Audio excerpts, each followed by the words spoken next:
मुझे यार शर्मिंदगी फील होती है उन लोगों को लेके यार जो अभी तक नून लीग के सपोर्टर है। गैरत बहुत बड़ी चीज़ है। मैं ये बात नहीं बोल सकता कि एक बाप अपने बेटे की लाश बैग में लेके जा रहा हो। मैं ये नहीं बोल सकता कि फलस्तीन में कंटेनर में लाशों का भरा आइसक्रीम का कंटेनर भर जाए। पता है कि उनके पास चोरी का पैसा है, उन्हें इस चीज से फर्क नहीं पड़ रहा कि वो पैसा किधर लग रहा है किधर नहीं लग रहा। ठीक है, ये जो हम पे हुक्मरान है ना, ये यहाँ के एस्टेब्लिशमेंट के नहीं है, ये बाहर की एस्टेब्लिशमेंट के हैं। जिसे ये बड़ी फख्र से कहते हैं मारखोर। जिस दिन वो सुधर गई ना और पाकिस्तान के हाकमर बैठ गई, 20 लाख गजा में जो फलस्तीन है उनको बेघर कर दिया गया। वो एक बंदे के पास असला है, वो लेकर आपकी बहन की इज्जत लूट रहा है। आप क्या कहोगे कि मेरे पास असला नहीं है, मैं उसकी इज्जत लूटने दूंगा? आप अपनी बहन की इज्जत लूटने देंगे? लेकिन बतौर पाकिस्तानी मैं फलस्तीनी बहन भाइयों आपसे हाथ जोड़कर माफी मांगता हूँ, हमें माफ कर दें।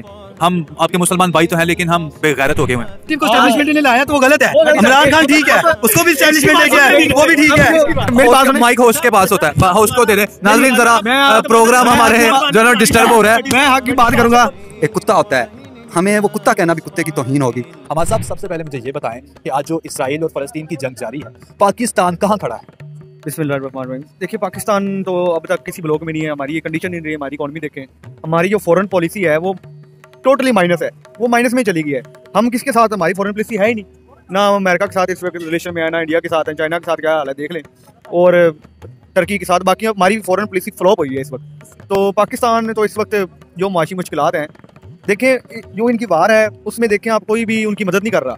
हम देख रहे हो कितने 20 लाख गजा में जो फलस्तीन है उनको बेघर कर दिया गया है। तो कोई भी मुल्क, कोई भी इस्लामिक स्टेट उस पर कोई एक्शन नहीं ले रही, जो कि एक बहुत ही दिल तोड़ देने वाला। भट्टी साहब ने बिल्कुल ठीक कहा है कि हमारी इकॉनमी नहीं ठीक, हम नहीं स्टैंड ले सकते। लेकिन सलैरी साहब, गैरत बहुत बड़ी चीज़ है। मैं ये बात नहीं बोल सकता कि एक बाप अपने बेटे की लाश बैग में लेके जा रहा हो।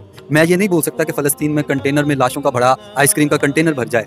मैं ये बर्दाश्त नहीं कर सकता कि एक 40 साला बूढ़ा आदमी मलबे पर बैठ के रो रहा हो कि उसके पास कुछ नहीं रहा। लेकिन पाकिस्तान बेगैरत है, हम में गैरत नहीं है, जिसमें गैरत हो चुकी हुई। गैरत अगर हो ना, फिर कोई नहीं ये देखता कि हमारी इकॉनमी किधर है, कोई नहीं देखता कि हमारे पास क्या पावर है।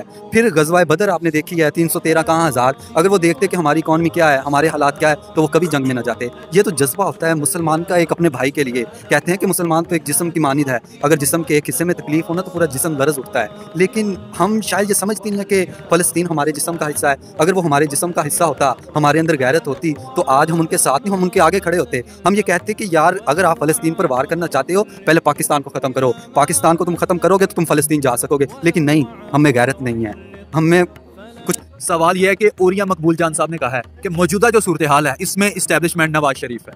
क्या आप ओरिया मकबूल जान साहब के इस स्टेटमेंट से एग्री करेंगे? एग्री करते हैं सलैरी साहब, एस्टैब्लिशमेंट नवाज शरीफ है तो ऐसे ही है जिस तरह का प्रोटोकॉल देखा है आपने यार। डाले बिको डाले देखे हैं आपने, एक मुजरिम, वो चोर, लुटेरा 4 हफ्तों के लिए बाहर गया। मेरे पास स्टाम्प है जिसके ऊपर मियां शहबाज शरीफ साहब ने सिग्नेचर किए हैं, स्टैंपें लगी हैं जी, आ जाएंगे 4 साल। मुझे यार शर्मिंदगी फील होती है उन लोगों को लेके यार जो अभी तक नून लीग के सपोर्टर है। मतलब इज्जत नफ्स उनकी मजरू नहीं होती यार, उन्हें शर्म आने की जरूरत है कि वो बंदा है जो 4 हफ्तों के लिए गया, 4 साल बाद आ रहा है पाकिस्तान स्टेट के अंदर, वो स्टेट उसे प्रोवाइड कर रही है हर वो चीज़ जो उसे नहीं होनी चाहिए थी। आप उसकी देख लें यार, बायोमेट्रिक करवाने के लिए पूरा नादरा उधर लाइन लगा के खड़ा है यार। कैसा निज़ाम है ये? निज़ाम ना शुरू से ऐसे चलता है सलैट साहब, मतलब जो पावर में रहता है, जो दरअसल पाकिस्तानी यूथ ने इस निज़ाम का नंगा नाच देख लिया, नंगा नाच देख लिया, फिर भी आप क्या कर सकते हैं? कुछ कर सकते हैं?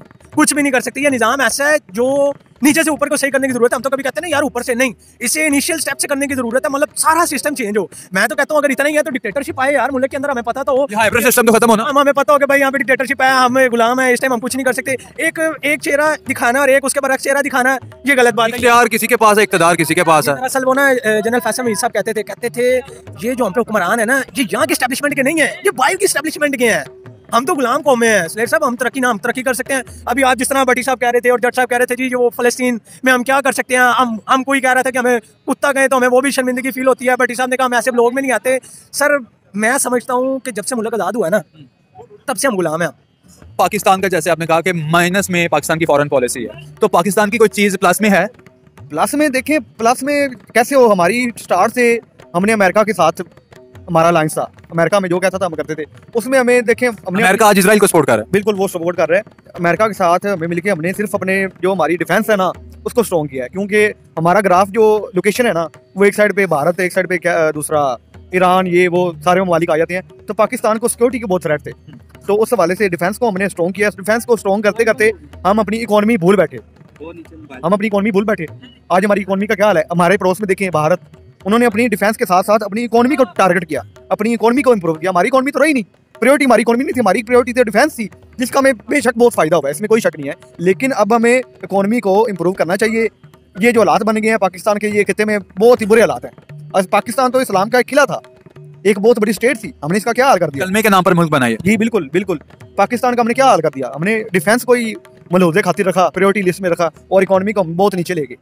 देखें डिक्टेटर्स के दौर में इकोनॉमी इंप्रूव हुई है, लेकिन आज देखें वो दौर आ गया है कि वो दौर गए पिछले, आज वो दौर है। अगर हम अपनी फॉरेन पॉलिसी पे ग्रिप रखेंगे, ट्रेड करेंगे, हमें भारत के साथ भी अच्छे ताल्लुकात बनाने चाहिए, हमें हर स्टेट के साथ अच्छे ताल्लुकात बनाने चाहिए, तो फिर तो ट्रेड होगी।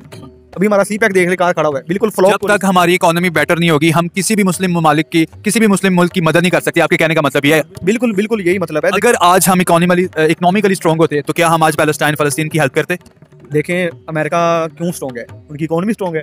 20 ये जो G20 हुआ है ना अभी, 26% अमेरिका का इकोनॉमी है, उसमें सेकंड चाइना 17.5%, और फिर देखिए भारत कहाँ पर खड़ा हुआ है। भारत बहुत G20 में तकरीबन 5वें-6वें नंबर पे मेरा ख्याल है, तो हम 7 आज़ाद हुए हैं। हमारा क्या हाल है?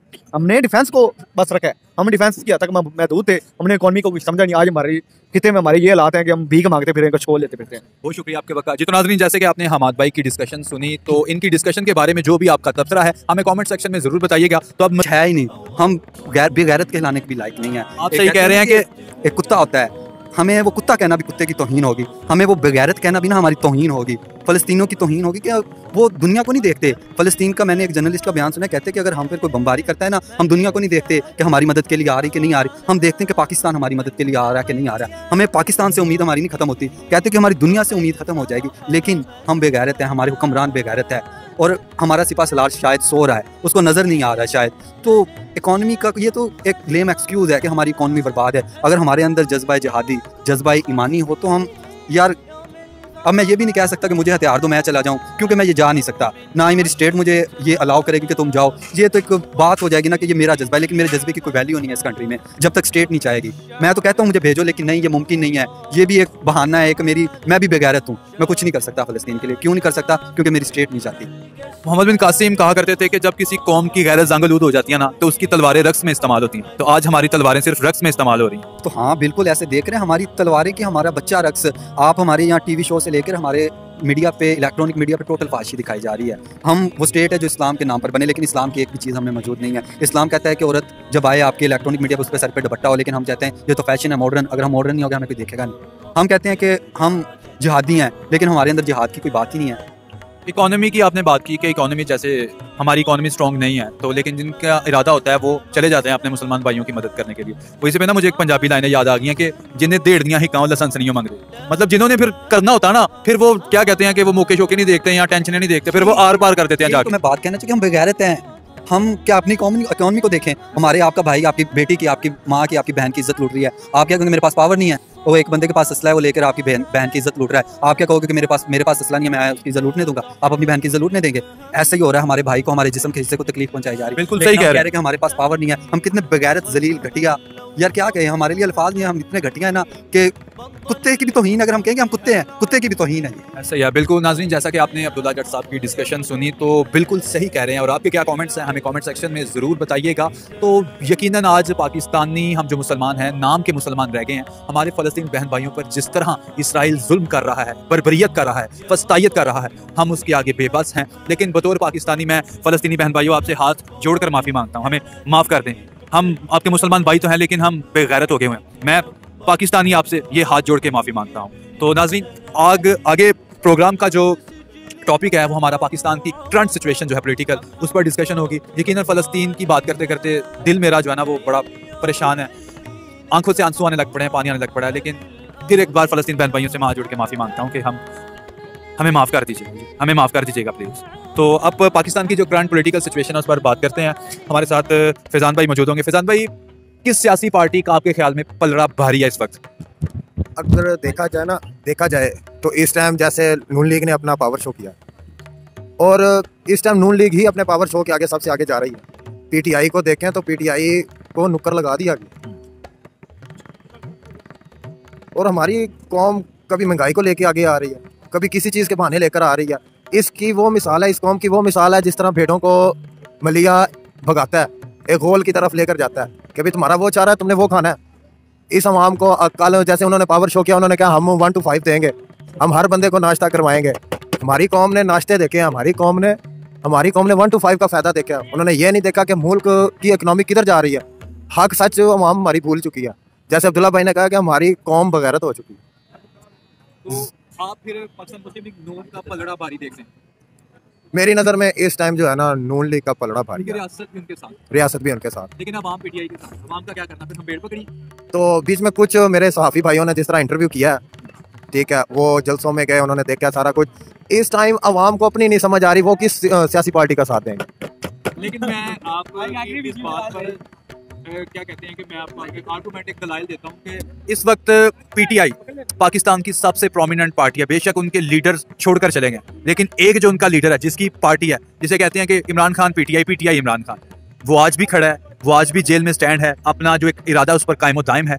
और अवाम भी आज पाकिस्तान की कम अज कम 70% अवाम इमरान खान के साथ खड़ी है। अगर आज फ्री एंड फेयर इलेक्शन हो जाते हैं तो मैं कहता हूं कि पीटीआई आ जाएगी। लेकिन जो हम करंट सिनेरियो देख रहे हैं, एनवायरनमेंट देख रहे हैं, इंटरनेशनल प्लेयर्स का, लोकल पाकिस्तानी प्लेयर्स का, तो वो मियां नवाज शरीफ साहब के हक में वोट दे चुके हैं। तो अब जो पिक्चर नजर आ रही है उसके मुताबिक नेक्स्ट प्राइम मिनिस्टर मियां मोहम्मद नवाज शरीफ नजर आ रहे हैं। लेकिन ये अवाम के वोटों से नहीं आएंगे, बल्कि ताकतवरों की मदद से आएंगे। तो क्या मियां मोहम्मद नवाज शरीफ पाकिस्तान को मौजूदा बहरान से निकाल पाएंगे? मेरा आपसे ये सवाल। यार बहरान की हम बात करें ना, तो नून लीग ये देखें कि जिस टाइम भी इक़्तिदार नून लीग का आया है ना, इसमें नवाज शरीफ ने भी आर्मी के खिलाफ बातें की हैं, स्टैब्लिशमेंट को उसने हर बयान में उसने रगड़े दिए।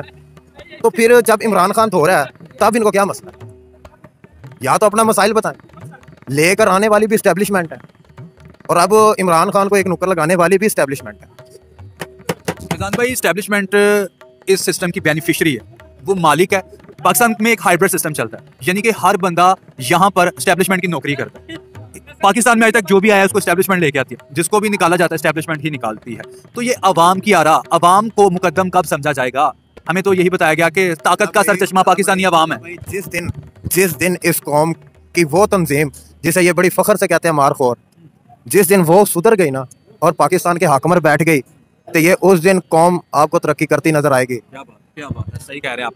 गुलाम रसूल भाई, मेरा आपसे सवाल है, हमने उन लोगों की कदर नहीं की जिन्होंने हमें एटॉमिक पावर बना दिया, पाकिस्तान को सुरखरू कर दिया। आपने देखा है यार, भुट्टो का हाल हमने देखा, फिर खान को देखा है, वो बेचारे किस तरह रोडों पे रुलते रहे, एक पाकिस्तान का कीमती असासा। आप इंडिया में देख लें, जो बंदे इस तरह की फील्ड में उन्हें बड़ी बड़ी पोस्टें दी गई, और हमारे जैसे यार जिसने हमें इस्लामिक स्टेट एक तो थी ना, ऊपर से हमें पावर दिया, उसकी बेचारे की लाइफ इतनी क्रिटिकल गुजरी, इतनी टफ गुजरी कि वो देख के बंदे के रोंगटे खड़े होते हैं। और रही बात जो इस टाइम मुल्क के अंदर सिचुएशन चल रही है ना, इसराइल के अंदर और फलस्तीन के अंदर, वो इसराइल जिसे हम तस्लीम ही नहीं करते, हम मानते नहीं है कि वो कोई रियासत है जब तक कि फलस्तीनियों को उनका हक नहीं मिलता। लेकिन मसला ये है कि हमें इनफरादी तौर पे सोचने की जरूरत है। अगर आप इस स्टेट के अंदर रहते हुए कुछ ऐसी हरकतें करते हैं, मतलब आप जहादी का, जट सब जहाद का नारा लगा रहे थे, बट सब लोग का नारा लगा रहे थे, ये यहाँ पे आपको जेब नहीं देता, क्योंकि आप गुलाम कौम है। आपके जो मेंटल कैपेसिटी है ना, जो मेंटल कैपेबिलिटी है, वो उतना सोच ही नहीं सकती जितना आप कह रहे हैं। यहाँ पे भट्टी साहब क्या कह रहे हैं? साहब क्या कहना चाहेंगे? देखिए, बात ये है कि हम पाकिस्तान, आप पाकिस्तानी कौम को गुलाम मत कहें। गुलाम मैं आपको बताता हूँ भट्टी साहब, हम अजल से लेके अब तक गुलाम कौम में रहेंगे, और तब ये है मनुकियत का दौर। मेरे ख्याल में ये मनुकियत का दौर है, और अन करीब ये खत्म होगा, और वो तब खत्म होगा जब एक खिलाफत कायम होगी, और वो खिलाफत वो काले झंडे वाले होंगे, और वो निकलेंगे अफगानिस्तान से। आप देखिए, छोटी छोटी रियासतें हैं, इजिप्ट देख लें, अर्जेंटाइन देख लें, मतलब जितनी भी रियासतें हैं पूरे पाकिस्तान के हट के, मतलब पाकिस्तान तो खुद रियासत है ना, और जितनी रियासतें हैं, और छोटी छोटी रियासतों को मिलकर ना, मतलब जो 57 मुल्क हैं, हम इस्लामिक 57 मुल्क हैं यार, हम कुछ नहीं कर पा रहे, हम ना उन्हें कुछ प्रोवाइड कर पा रहे हैं। बमबारी और तसल्ली से इनफरादी तौर पे सोचने की जरूरत है, इस मुल्क से निकल गए। इनकी बात बिल्कुल ठीक है। अगर हम गुलाम ना होते, अगर हम गुलाम ना होते, तो आज इसराइल को पता चलता कि पाकिस्तान भी एक नेशन है, पाकिस्तानी कौम एक है दुनिया में। शाकी मारे ना हमारे हुक्मरान, बाहर निकाल के बधाइयों को, मैं ये नहीं कह रहा, हम गुलाम हैं, लेकिन हम गुलाम नहीं है। हम गुलाम नहीं है, एस्टैब्लिशमेंट गुलाम हो सकती है, हुक्मरान गुलाम हो सकते हैं, लेकिन पाकिस्तानी गुलाम नहीं है। क्या करेंगे यहाँ पे? नहीं कर सकते। देखिए मेरी बात सुनिए, एक बड़ी सोच समझ के बात करनी होती है। पाकिस्तानी कौम गुलाम क्यों है? क्योंकि हमारे भाई जो उम्मत मुसलमान पूरी एक बनी हुई ना, हमारा 57 जो इस्लामिक इत्तेहाद है ममालिक का, वो गुलाम है। अगर वो कुछ वो मज़ामत दिखाते सऊदीया वाले, कुछ उनसे क्या लेना देना भट्टी साहब? हम अपनी रियासत के, हम इस रियासत के शायरी। आप सब कह रहे हैं कि हम गुलाम नहीं है, मेरी बात सुने, आप दोनों कह रहे हैं कि हम गुलाम नहीं है। अगर हम गुलाम ना होते, अगर हम गुलाम नहीं ना होते, तो आज हमारी हुक्मरानों को पता चल जाता कि ये कौम गुलाम नहीं है। आज तक अभी हमारी हुक्मरानों को पता नहीं चला। हम प्रोटेस्ट के लिए निकलते, लाखों में निकलते अपना राइट लेने के लिए, कभी निकले? भाई बात सुने, खान साहब को एक ऐसे फासिस्ट केस के अंदर डाला हुआ है। आप उनके लॉयर का बयान सुने, वहाँ पे जो जज साहब है कभी वो 4 दिन छुट्टी पे चले जाते हैं, जब पेशी होती है फिर वो दरखास्तें खारिज कर देते हैं। मतलब एक ऐसा निजाम है, आप निजाम के अंदर जकड़े हुए हैं, यहाँ पे ना आपको बोलने का हक है ना आपको, बस आपको यहाँ पे हक है तो आपको चुप रह के, अगर आपने भाई फादर रहना है तो आपको खामोश रहना पड़ना है। ये रियासत का असूल शुरू से लेकर अब तक, अब भी जिस तरह की करंट सिचुएशन है पाकिस्तान के अंदर, अनसर्टेनिटी एक पीक पे है, और वो पीक तब खत्म होगी जब हम इनकलाब का नारा लगाते हैं, लेकिन उसके लिए एक हिकमत अमली की जरूरत है, हमारे जैसे यूथ को सोचने की जरूरत है। बात ये है कि बात देखें कि हम, हमारी उम्मत मुसलमान कहाँ खड़ी है, यही तो बात है भाई की। मैं बात यही कहना चाहता हूँ, यही तो बात है कि हम वो भाई कह रहे हैं कि मैं आपको बताता हूँ, इससे पहले हमें ये पता था कि इसराइल और फलस्तीन की जंग लगने से पहले हमें ये पता था कि सिर्फ इसराइल एक ऑक्युपाइड कंट्री है, एक ऑक्युपाइड टेरिटरी है, फलस्तीन सॉरी, बाकी तो हम सब आज़ाद हैं। लेकिन आज पता चला कि नहीं, हम सब गुलाम हैं, सिर्फ फलस्तीन आज़ाद है। मेरी बात तो सुनिए ना आप। बात ये है कि भाई ने पहले कहा है कि हमें क्या लगे सऊदीया से, हम गुलाम को हमें आगे बढ़ना चाहिए। बात सुने मेरी, अब जो अमेरिका ने इसराइल ने अटैक किया, अमेरिका ने क्या कहा है, हम इसराइल के साथ हैं, बकायदा ललकार कर बाबांगे दोहल अगला सपोर्ट कर रहे हैं। उन्होंने अपना बैरी बेटा भेजा ना, हाँ, फाइनेंशियली सपोर्ट भी किया। फाइनेंशियली उन्होंने, उनका जो मिनिस्टर ऑफ स्टेट है यूएस, वो भी आया। और यार इन शॉर्ट वर्ड्स, आलम कुफर आज इसराइल के साथ है, एक है, ठीक है, आलम मुस्लिम एक साथ नहीं, और आलम इस्लाम जो है ना, यही तो बात है। हमारे मुसलमान, मैं बताता हूँ क्यों, आपके जितने भी इस्लामी ममालिक 2 4 5 निकाल के सब पे तो इंटरनेशनल एस्टेब्लिशमेंट के टाउट्स बैठे हैं, ठीक है, वो कैसे अपनी रियासत को ये कहेंगे? यही तो बात है ना, यही तो बात है।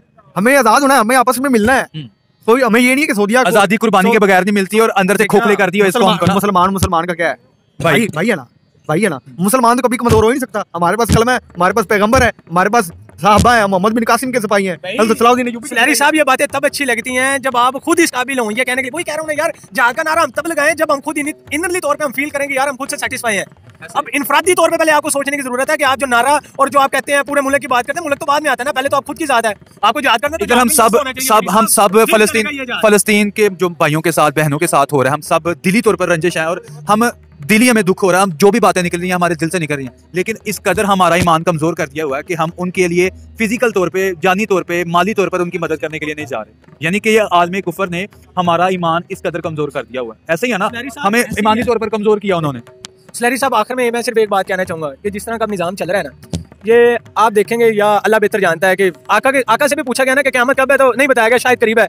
लेकिन अब ये वो दौर है, हज़रत अली ने कहा कि कुफर का निज़ाम चल सकता है लेकिन जुल्म बर्बरियत का निज़ाम नहीं चल सकता। इस टाइम पाकिस्तान के अंदर इतना जुल्म और बर्बरियत है यार, मैं और नहीं, आपके सामने जो डिजिटल मीडिया पे देखते हैं, एक बंदा भी यार नवाज शरीफ की बात कर रहे थे, वो उसको प्रोटोकॉल दिया जाता है, और एक वो बंदा जो पाकिस्तान के लिए आवाज बुलंद कर रहा था उसे अंदर डाल दिया जाता है। मतलब जुल्म इतना, उनको कन्वेंशन की इजाजत मिलती है, 15 बंदे उठा लिए जाते हैं। जब जुल्म हाथ से बढ़ता है तो मिट जाता है। ये मैं आपको कह रहा हूँ सलैर साहब, ये है दौर मनुकियत का दौर, और इस दौर के बाद एक वो दौर है जब पूरी दुनिया पे इस्लाम का गलबा होगा, ठीक है, और ये फौजें निकलेंगी, और ये जब फौजें निकलेंगी, अभी हम कुछ नहीं कर सकते, अभी हम ये कर सकते हैं, हम जितनी अवेयरनेस क्रिएट कर सकते हैं, जितना आवाम को एंगेज कर सकते हैं, बता सकते हैं, लगे उनको भी पता है कि यार क्या हो रहा है, लेकिन हम कुछ नहीं कर पा रहे। क्यों कुछ नहीं कर पा रहे? हमारे पास पावर नहीं है। पावर ही आपको तभी मिलेगी, आपको अपना सिर्फ खामोशी के साथ हिकमत अमली अपनाने की जरूरत है, किस तरह सपोर्ट करनी है उनके लिए इंटरनेशनल लेवल पे, नेशनल लेवल पे, और फिर उस वक्त का इंतजार करना भट्टी साहब आपको, कि जिस वक्त में एक बहुत बड़ी जमात जहाद के लिए निकले और आप उसके आगे खड़े हो के हम इसके साथ हैं। जिस दिन हम ईमानी तौर पर मजबूत हो गए ना, उस दिन हम आलमी कुफर को तहस नहस कर देंगे। जिस दिन हम ईमानी तौर पर कमजोर हो गए, आलमी कुफर को तहस नहस कर देंगे। तमाम दोस्तों को टाइम मिला है, जाहिद का टाइम। अब जाहिद भाई, मेरा आपसे सवाल है, पाकिस्तान के मौजूदा करंट सिचुएशन पे किसका पलड़ा भारी देख रहे हैं सियासत में आप? ये तो सलारी साहब आपके सामने है हालात, जो भी जैसे नवाज शरीफ आए उन्हें प्रोटोकॉल दिया गया, ठीक है, आपके सामने जैसे आए आवाम को पैसे देके उन्होंने अपने जलसे में बुलाया गया, तो उन्हें सपोर्ट ये सारे कौन कर रहा है? एस्टेब्लिशमेंट ही तो कर रही है। वो बाहर से कैसे आए हैं? पहले तो आए नहीं, इलेक्शन करीब आए तो आ गए, तो इसको बात को आपको समझ आना चाहिए कि अब इलेक्शन कौन जीतने वाला है, ठीक है। ये सिर्फ हमें दिखाया जा रहा है कि नवाज शरीफ साहब आए हैं, इलेक्शन लड़ेंगे, आपके सामने सारी सिचुएशन। वैसे इलेक्शन अगर नवाज शरीफ साहब को प्राइम मिनिस्टर ही बनाना है तो ये इतना खर्चा करने का क्या फायदा, कि मतलब इलेक्शन करवाना, इतना खर्चा होना है, मुल्क के पैसे बाजेंगे, डायरेक्ट पैसे उन्हें सीट पर बिठा देंगे, सही नहीं रहेगा आपके ख्याल में? देखिए सलारी साहब, आपको पता है कि उनके पास चोरी का पैसा है, उन्हें इस चीज से फर्क नहीं पड़ रहा कि वो पैसा किधर लग रहा है किधर नहीं लग रहा, ठीक है। ये उन्हें तो ये इलेक्शन का जो एक डोंगरे चल रहा है रस्म रिवाज, फिर वो पूरा करना है इन्होंने। जी बिल्कुल, ये तो बस फॉर्मेलिटी पूरी करनी है ना उन्होंने, इतना पैसा उनके पास वो कहाँ जाएगा, ठीक है। और मैं आपको एक बात बताता चलूँ, आपको हमारे पास एक लीडर है इमरान खान, ठीक है, जिसने कहा था कि हमें एक गुलाम कौम नहीं है, ठीक है, हम खुद आजाद नहीं होना चाहते, ठीक है। उसने ये नारा लगाया, हम गुलाम कौम नहीं रहेंगे, ठीक है, हमने तो उनके पीछे नहीं लगे, हम खुद, ये हमारी औकात है कि हम गुलाम कौम है और गुलाम कौम ही रहेंगे। एक मिनट, मैं यहाँ पर बात करना चाहूंगा, जैसे भाई ने कहा कि नवाज शरीफ को प्रोटोकॉल दिया जा रहा है, चांद भाई ने भी कहा, आपने भी कहा है? आपने भी कहा है? चांद ने कहा है कि नवाज शरीफ साहब को प्रोटोकॉल दिया जा रहा है। अब मेरी बात सुने, ये हमारी मेंटेलिटी है। हम यहाँ पर नाइंसाफी करते हैं ना, हमारा हाल यही होगा हमारी कौम का। देखें इमरान खान के जो पार्टी के जो टिकट हैं वो किसने तकसीम किया है? एक मिनट नहीं एक मिनट 2000 नहीं एक मिनट बोलने दे 2002 माइक मैं हक की बात करूंगा, मैं माइक नहीं छोड़ूंगा। छोड़ दे देखे एक मिनट मेरी बात सुनो। माइक होस्ट के पास होता है, होस्ट को दे दे। नाज़रीन जरा प्रोग्राम हमारे जो है डिस्टर्ब हो रहा है। मैं हक की बात करूंगा। देखे मेरी बात सुने, हक की बात नहीं ना होती तो हमारी यूथ खराब होती है, ठीक है। हक की बात करनी चाहिए। मैं किसी पार्टी का मैं डाउट नहीं हूँ, ना मैं इमरान खान का डाउट हूँ, ना मैं ये नवाज शरीफ का डाउट हूँ। माशिद साहब मेरी प्रोग्राम का वक्त आपने इख्तिताम साइलेंट मेहमानों साइलेंट।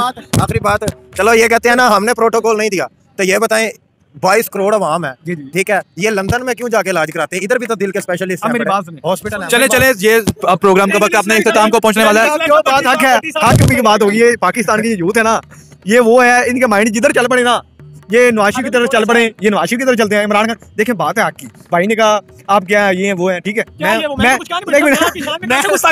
न्यूट्रल पाकिस्तानी, मैं कंपैरिजन करके वोट दूंगा। मैं न्यूट्रल, मैं किसी पार्टी का गुलाम नहीं। बात ये है कि नवाज शरीफ आ रहा है, ठीक है। अगर इमरान खान के टिकट, अगर इमरान खान की पार्टी के टिकट जनरल फैद मीर तकसीम कर रहा था, तब ये यूथ को नहीं थी कि इमरान खान को लाया जा रहा है, सेलेक्ट किया जा रहा है। तो पाकिस्तान के भट्टी साहब एक सेकंड, पाकिस्तान के अंदर आप मुझे 1947 से लेके अब तक जितनी भी हुकूमतें कायम हुई हैं, मुझे सिवाय वो दौर जब भुट्टो ने कहा कि मैं जो ढका जाएगा उसकी टांगे तोड़ दूंगा, उसके अलावा आप ईमानदारी से कह सकते हैं कि पाकिस्तान के अंदर कोई इलेक्शन फ्री एंड फेयर हुआ होगा? अच्छा, ये आपने बात बहुत अच्छी की है। तो इसी बात को मैं काउंटर कर रहा हूँ कि इमरान खान को सिलेक्ट किया गया, नवाज शरीफ को किया जा रहा है। क्या मसला है यार? मसला क्या है? बात ये है कि यार एक मिनट, 2000 आपने कहा जी 16 में 18 में जब भी खान साहब आए, हम भी किसी के सपोर्टर नहीं है। जब हम वोट देंगे तो पीटीआई को देंगे, ये तो बात है क्या ना? मेरी बात ये है कि वोट पीटीआई को देना है, उसको भी एस्टेब्लिशमेंट ने लाना है, नवाज शरीफ को भी, लेकिन वोट पीटीआई को देना है। वोट क्यों देना है? पीटीआई को जो वोट देंगे ना वो हक वोट होगा, वो सही काम करेगा, लेकिन लाना एस्टेब्लिशमेंट। लेकिन नवाज शरीफ को एस्टेब्लिशमेंट ने लाया तो वो गलत है। इमरान खान ठीक है, उसको भी एस्टेब्लिशमेंट लेके आए, वो भी ठीक है। अभी जो 2018 में जो एक वो पता नहीं बंदा है, वो कहता है आप इसको टिकट दें, ठीक है। वो इमरान खान आगे से कहता नहीं जनरल फैज मीर मेरा अबू नाराज हो जाएगा। ये सिलेक्शन थी, इस तरह की सिलेक्शन थी। इमरान खान आया, लेकिन यूथ का कहना है वोट पीटीआई का है। सोचना नहीं है। सामने आप मेरी बात सुनिए। पाकिस्तान में आज तक एक मिनट बात सुने। पाकिस्तान में आज तक जो भी आया ना वो एस्टेब्लिशमेंट की मदद से आता है, लेकिन एस्टेब्लिशमेंट भी उसकी सिफारिश करती है जिसकी करतूत हो। एस्टेब्लिशमेंट 19-20 हो तो मामला संभाल सकती है, लेकिन गैप बहुत ज्यादा हो जाए तो कैसे मामला संभाल सकती है? ठीक है, आप देखें इस वक्त नवाज शरीफ साहब की पॉपुलैरिटी बहुत डाउन है इस वक्त, ठीक है। अगर 19-20 का मामला होता तो फिर कोई मसला नहीं। इस दफा जो नंगा नाच इस निजाम का हमने देखा है, किस तरह मियां मोहम्मद नवाज शरीफ लंदन से आए, उनको प्रोटोकॉल मिला। मियां मोहम्मद नवाज शरीफ को हमारी अदालतें इश्तिहारी भगोड़ा करार दे चुकी हुई थी, ठीक है। लेकिन मियां नवाज शरीफ साहब आपकी ताकत को मैं मान गया हूं, मैं आपको सलूट पेश करता हूं। यकीन करें इतना ताकतवर पाकिस्तान का बंदा मैंने आज तक नहीं देखा जितने आप ताकतवर है। मैं आपकी ताकत को मान गया। ये निजाम आपको सहूलत दे रहा है, मान गया हूं मियां साहब, मान गया हूं आपको मैं। सलारी साहब इन भाई ने कहा, इस भाई ने कहा, बुलदुल से कहा, हम मानते हैं इस बात को, लेकिन एस्टेब्लिशमेंट किसे नहीं चाहेगी? ये कहा जी मियां साहब के साथ जो नाइंसाफियां हुई, जनरल फैज मीर ने इस तरह टिकट कह दिया, ये हमारे अबू पता नहीं क्या क्या भाई ने कहा। लेकिन देखें आप जितने मर्जी सर्वे उठा के देखिए, अब ठीक है पीटीआई से हट के मैं बात कर रहा हूँ। अब नून लीग यार 4 हफ्तों के लिए गया है यार, स्टैंप लगा के मुझे इस बात पे ये मुझे मोटिवेट करें कि वो 4 हफ्तों के लिए गया है और 4 साल बाद आ रहा है। असल में वो 4 हफ्तों के लिए नहीं थे गया, वो नवाज शरीफ साहब 4 हफ्तों के लिए नहीं थे गए, वो बज़ाहिर हमें बताने के एक जो मेरी बात कंप्लीट नहीं की। मुझे ये इस बात पे एग्री कर लें, ये जज साहब बैठे हैं, मुझे मोटिवेट करें कि वो बंदा 4 हफ्तों के लिए गया, 4 साल बाद आया और उसके बाद भी शर्म नहीं आती। मेरी बात सुने, एक मिनट वो ना एक मिनट वो फराह गोगी किधर है, वो दुल्वी बुखारी किधर है, वो सब किधर है?